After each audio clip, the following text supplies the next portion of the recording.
On a bright Tuesday morning, I was busy at work in our little cafe, trying to keep up with the usual morning rush. Suddenly, something interesting happened that made my day a lot more exciting. Two customers walked in, a husband and wife, and they seemed cheerful as they entered. The man approached me with a big smile, and I could tell he was speaking English, but the words just flew over my head like birds in the sky. I felt a bit nervous because I had no idea what he wanted. I thought maybe he was looking for something on the menu that we didn't have, like a fancy pastry or a special drink. So, not wanting to keep him waiting or look silly, I quickly waved my boss over. She came to help, and I could see the relief wash over me as she started chatting with him. They seemed to understand each other well, and soon enough, she took his order for 2 coffees and 2 of our regular sandwiches. I stood there, watching and learning, hoping that one day I would understand English as easily as they did. The couple smiled at me as they waited, and I could feel a mix of excitement and hope. This little moment felt like a small step on my big journey to learn English, and I couldn't wait to see what else would happen that day. I was really surprised when the couple finally left the cafe. They waved goodbye, and I felt a mix of relief and a bit of sadness at the same time. After they walked out, I took a deep breath and went straight to my boss, wanting to explain how I felt about the whole situation. "I'm so sorry I didn't understand the man," I told her, my voice a little shaky. I could feel my cheeks turning warm. She smiled kindly and said, "Oh, don't worry. That can happen sometimes." I was curious, so I asked her what she meant by that. She explained that it's easy to get confused when someone speaks with an accent that we aren't used to. I nodded, trying to soak in her words, but I still felt a little embarrassed. Then, with a twinkle in her eye, she added, "You know, they were from Scotland." My eyes widened at that. Scotland. I had heard about it in movies and books, but I didn't know much at all. I asked her more questions, eager to learn about this place I had only imagined. She shared fun facts about Scotland, the beautiful landscapes, the rolling hills, and the famous lochs. "And the food is delicious too," she said, smiling. "They have haggis, shortbread, and even amazing seafood." The more she talked, the more fascinated I became. I realized how much there was to discover, not just in the English language, but also in the world around me. I thought about how every conversation felt like a little adventure, even if I stumbled over words sometimes. Each encounter brought new challenges, and I was excited for all the learning ahead. I couldn't wait for the next customer to walk in, hoping they would have a story to share that would help me grow on this journey. I left her office feeling inspired, thinking about Scotland and how far I still had to go. The next day I walked into school feeling a mix of excitement and worry. I couldn't wait to tell my teacher about the funny encounter at the cafe. As I sat in class, I raised my hand and shared my story. "I felt really stupid," I said, a bit embarrassed. "I didn't understand our customer, and it made me doubt myself." My heart raced as I spoke. I told her how unsure I felt about my English skills, especially since I was working in a cafe where I needed to communicate well. My boss was understanding, but I still worried about making mistakes. I wanted to do a good job, and I didn't want to let anyone down. After I finished my story, my teacher listened carefully. She nodded and smiled. "It's completely normal to feel this way," she said gently. "Everyone struggles with language, especially when they hear different accents." I felt a little better just hearing that. I started to ask her what I could do in situations like that, where I didn't understand what someone was saying. How can I improve? I wondered aloud. She encouraged me to practice listening and speaking more. Try listening to different English speakers, she suggested. Watch movies or listen to podcasts. Her ideas sparked a little fire inside me. I thought about all the fun ways I could learn. Maybe I can find some Scottish shows, I said with a smile, remembering the couple from the day before. She laughed and agreed that would be a great idea. With her encouragement, I felt ready to take on the challenge. I wanted to be more confident and capable in my job, and I was determined to improve my English. The day went on, filled with new lessons, and I left class feeling motivated. I was eager to practice and learn, hoping that my next customer would be a little easier to understand. My teacher listened carefully as I explained my struggles. Then she smiled and said, "I understand where you're coming from. You are used to the English spoken in London, but the Scottish accent is quite different." Her words made sense, and I felt a little lighter. "Your ears aren't used to listening to the Scottish accent yet," she continued, looking at me kindly. "But that's okay. All you have to do is listen more to Scottish English." I was surprised at how simple that sounded. "You need to train your ears to this accent as well," she added. I thought about what she said. Training my ears? That sounded like a fun challenge. I started to imagine all the ways I could learn. "Maybe I could find some Scottish music," I suggested, feeling more excited. "Or I could watch shows with Scottish characters." My teacher nodded, her eyes shining with encouragement. "Exactly. There are many resources out there.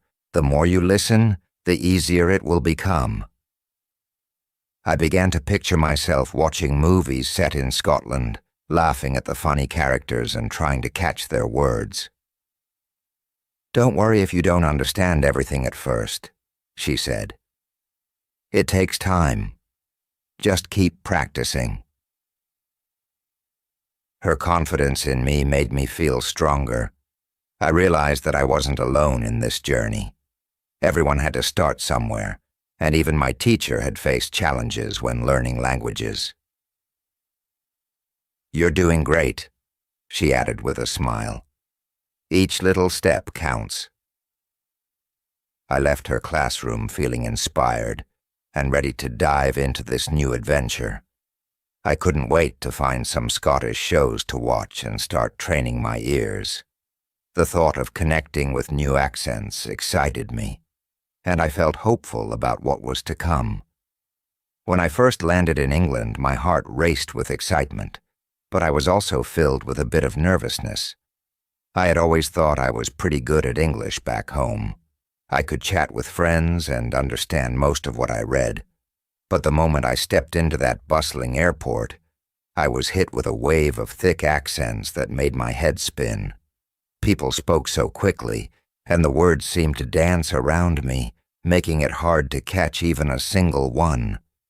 I remember standing in line for my bags, trying to follow a conversation between two strangers.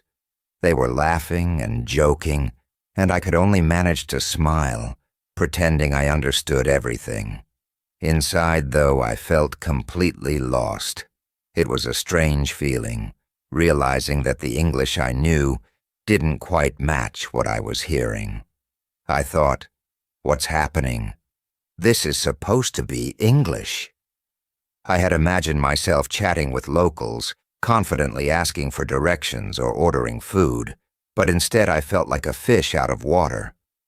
It dawned on me that learning a language isn't just about memorizing words. It's also about how people say them and the rhythm of their speech. I had heard from others that it could take around 2 weeks to get used to the different accents, but those words didn't ease my anxiety.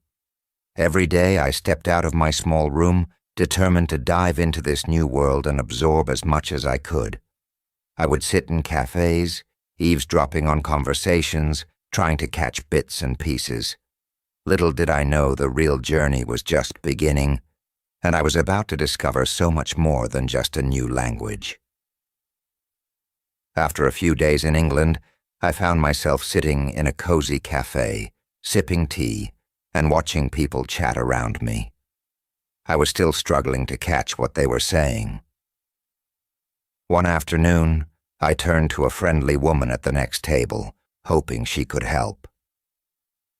"You shouldn't think there's something wrong with you if you don't understand a new accent," she said with a reassuring smile. Her words comforted me. I realized it was normal to feel this way, especially in a new country. With practice, she explained, I could train my ears to pick up different sounds and accents. It was a process, she said, like learning to ride a bike. At first it feels awkward, but soon you find your balance. Curious, I asked. So what can I do to understand the Scottish accent? I don't live in Scotland. She laughed a little and said it was a great question. You can start by listening. Watch movies or shows from Scotland. Try to mimic what you hear. I liked that idea.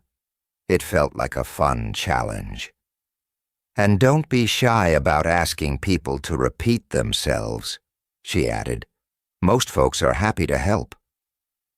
Her advice gave me hope. It was clear I needed to immerse myself in this new world.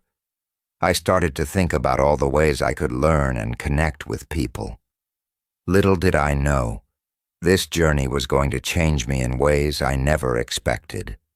A few days later, we had a class in a bright room with large windows.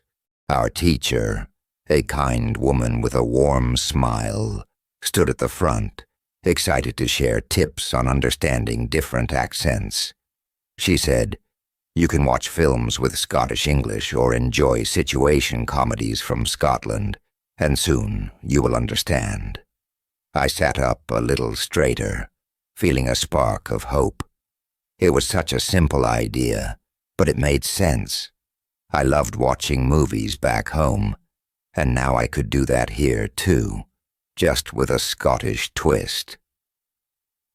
After class, I approached her, feeling grateful. "Thank you," I told her, feeling a bit shy. She smiled back and said, "You'll see, it's fun. Just pick something you like."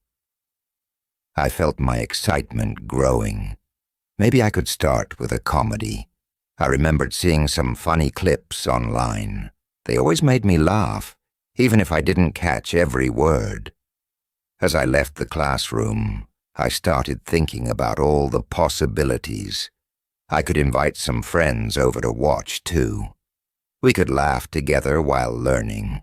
I imagined us sitting on the couch, snacks all around, trying to figure out the funny bits. It felt like a perfect plan.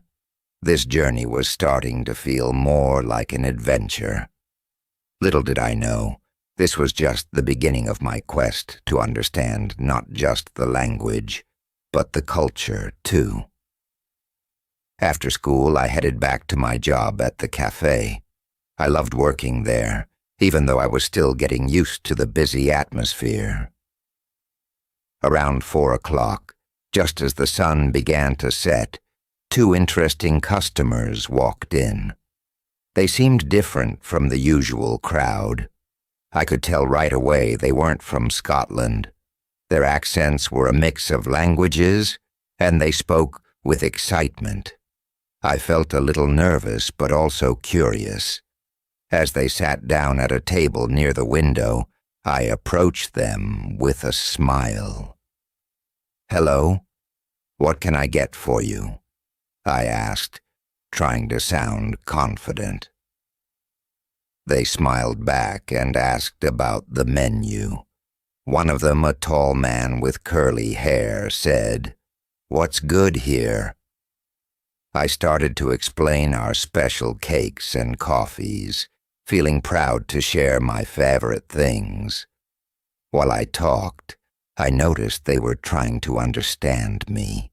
Their faces showed a mix of confusion and interest, just like I had felt when I first arrived. It was kind of comforting. I realized we were both in the same boat, trying to understand each other. I suggested they try our chocolate cake. "It's really popular," I said enthusiastically. They laughed and nodded, which made me feel more at ease. As I took their order, I couldn't help but wonder where they were from. I wanted to know their stories. Maybe they were also learning English, just like me. It felt like a small connection, even if we didn't know each other well. After I served them, I stopped by their table a few times, chatting and practicing my English. Each moment made me feel more confident, and I started to enjoy the flow of conversation. Little did I know, this encounter would lead to a friendship that would change my experience in England. The two ladies were looking at the menu, trying to figure out what to order. It was clear they wanted some coffee, but their English was very basic. I watched as my boss approached them with a friendly smile. She could tell they were having a tough time. Instead of speaking to them in her usual way, she did something really interesting. She switched to very simple sentences, using only 3 or 4 words at a time. "What do you want?" she asked. It was amazing to see how quickly the ladies understood her. They looked relieved and began to point at the menu. "2 coffees," one lady said slowly, her accent thick but clear. "And 2 sandwiches," the other added, smiling as she nodded. My boss kept her tone cheerful, making it easier for them. "And 2 cakes?" she asked, and they both nodded eagerly. It was like a little dance, watching them communicate with just a few words and gestures. I felt a warm glow inside. The ladies looked so happy as my boss prepared their order. I could see their eyes light up when they received their drinks and food. My boss seemed pleased too. She always believed in making everyone feel welcome, no matter where they came from. It felt good to be part of that atmosphere. I thought about how important it is to connect with people, even when words are hard to find. That moment taught me something valuable. It was all about kindness and understanding. Little did I know, this would inspire me to help others in the same way, as I continued my journey to learn English in this beautiful country. When the 2 ladies finally left, I felt a sense of happiness wash over me. They had smiles on their faces, and it made my heart warm. I turned to my boss, who was wiping down the counter, and said, "It was really nice how you changed your English so they could understand." She paused for a moment, looking thoughtful. "Thank you," she replied with a smile. "Sometimes I have to speak in very simple English." I nodded, curious to hear more. She continued, "It doesn't matter if the customers speak English well or not. They are our customers, and we have to do everything possible to make them feel comfortable." I loved how she said that. It showed how much she cared about everyone who walked through our doors. If they see that they can speak English here, they will feel at home. They might come to our cafe every day. Her words stuck with me. I realized that creating a welcoming space was just as important as serving good coffee. I began to think about my own experience learning English. I often felt nervous trying to speak, worried I would mess up. But watching my boss gave me a new perspective. If she could make people feel at ease with just a few simple words, maybe I could do the same. Maybe I didn't need to worry so much about making mistakes. Maybe it was okay to start small. As I watched the cafe fill up with more customers, I felt inspired. I wanted to practice my English and help others feel comfortable too. This little cafe was not just a place to get coffee. It was a community, and I was excited to be a part of it. As I wiped down a table in the cafe, I couldn't help but admire my boss. I thought to myself, she is a really good businesswoman. Every day she works so hard to make our customers happy. I watched her interact with each person who walked in. She greeted them with a big smile, making everyone feel welcome. It was clear that she cared about what they wanted.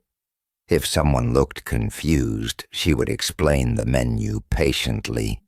If they seemed in a hurry, she would quickly take their order with a friendly nod. I realized how important it was for her to build good relationships with our customers. It's true that we have a lot of customers every day. The cafe is busy from morning till evening, filled with laughter, chatter, and the clinking of cups. There are always people enjoying their coffee or sharing stories with friends. I loved being part of this lively atmosphere. I felt proud to work here, knowing that our boss played a big role in making it special. Sometimes I would see familiar faces coming back again and again. They would wave to my boss and chat with her like old friends. It made me think about how important it is to connect with others. I wanted to learn from her and do the same. I wanted to make people feel valued, just like she did. It inspired me to practice my English even more. I hoped that one day I could also greet customers in a way that made them smile. This cafe was not just a place to get food and drink. It was a place where friendships grew, and I wanted to be a part of that community.